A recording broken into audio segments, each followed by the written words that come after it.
चलो अब सामाजिक विज्ञान के जो कुछ प्रश्न छूट गए थे उनका भी उत्तर बना लेते हैं, तो इसमें मैं पूरा कंप्लीट कर दिया हूँ। तो देख लेते हैं प्रश्न, कृषि भूमि के कम होने से क्या होगा। तो इसका आंसर होगा ऐसे में कृषि भूमि का लगातार कम होना चिंता का विषय है।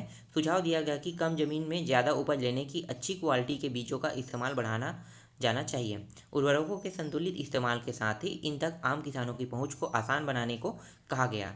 इसके बाद नेक्स्ट प्रश्न देखते हैं। अगला प्रश्न है नलकूप द्वारा अत्यधिक सिंचाई के क्या दुष्परिणाम हो सकते हैं। तो इसका आंसर है नलकूप द्वारा भूमिगत जल के अत्यधिक दोहन से इनका हिस्सा नीचे जा रहा है। इसमें कई नलकूप सूख गए हैं। इस प्रकार भूमिगत जल का अत्यधिक दोहन किया जाए तो एक दिन ऐसा भी आएगा जब सारे नलकूप सूख जाएंगे। इसके बाद नेक्स्ट प्रश्न देखते हैं, वर्साय की संधि किन किन राज्यों में के मध्य हुई, इस संधि की प्रमुख शर्तें कौन कौन सी थी। तो चलो इसका भी आंसर देख लेते हैं। तो वर्साय की संधि जो है वो जर्मनी जो विजय हुए राष्ट्र है ना, तो विजय राष्ट्रों के बीच में कौन कौन से राष्ट्र जीते थे, ब्रिटेन, फ्रांस, अमेरिका और इटली थे के बीच में हुई थी। अब आते हैं वर्साय की संधि की शर्तें।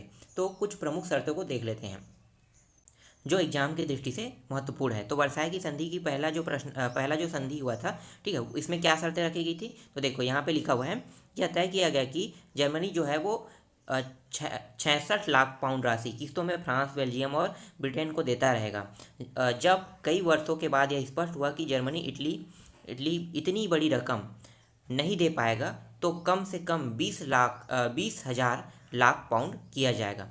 इसके बाद इसमें देखो दूसरा क्या है, जर्मनी ने युद्ध में जितनी जमीन पर अधिकार जताया था उनमें उन्हें उन देशों को वापस देना तय हुआ जैसे बेल्जियम व फ्रांस।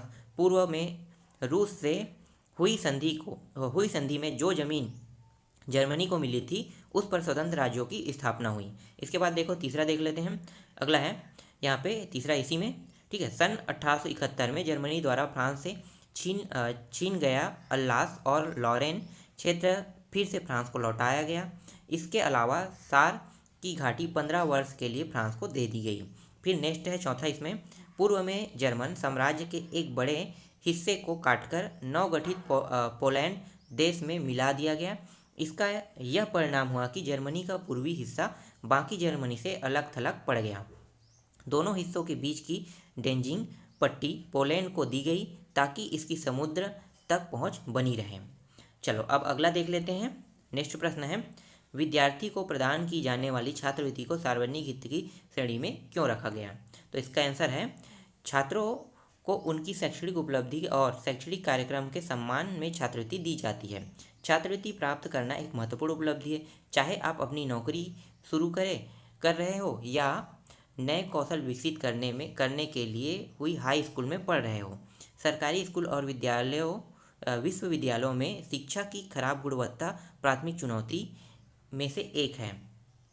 इसके उद्देश्य में अनुसंधान, रचना, गतिविधि और सार्वजनिक ज्ञान को बढ़ाना शामिल पाठ्यक्रम शिक्षण और सीखने में सुधार, शिक्षित और लगे हुए नागरिक को तैयार करना, लोकतांत्रिक मूल्यों और नागरिक जिम्मेदारी को मजबूत करना है। हम स्पष्ट रूप से कह सकते हैं कि हम प्रमुख सामाजिक चिंताओं के समाधान में सहायता कर रहे हैं, साथ ही साथ अधिक से अधिक अच्छे में योगदान भी दे रहे हैं। चलो आगे देखते हैं।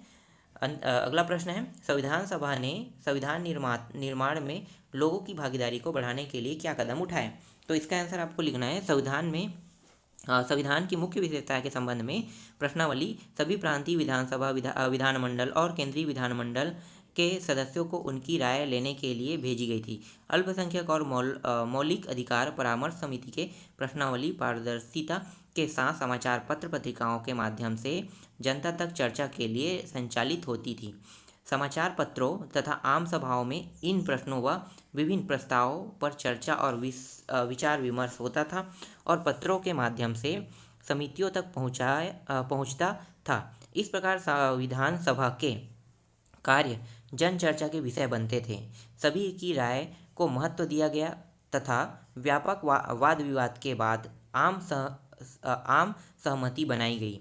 इस प्रकार विभिन्न तरीकों से संविधान निर्माण में लोगों की भागीदारी बढ़ाई गई। तो इस तरह से सामाजिक ज्ञान के जितने भी प्रश्न छूटे हुए थे उनका मैंने पूरा का पूरा आंसर दे दिया है।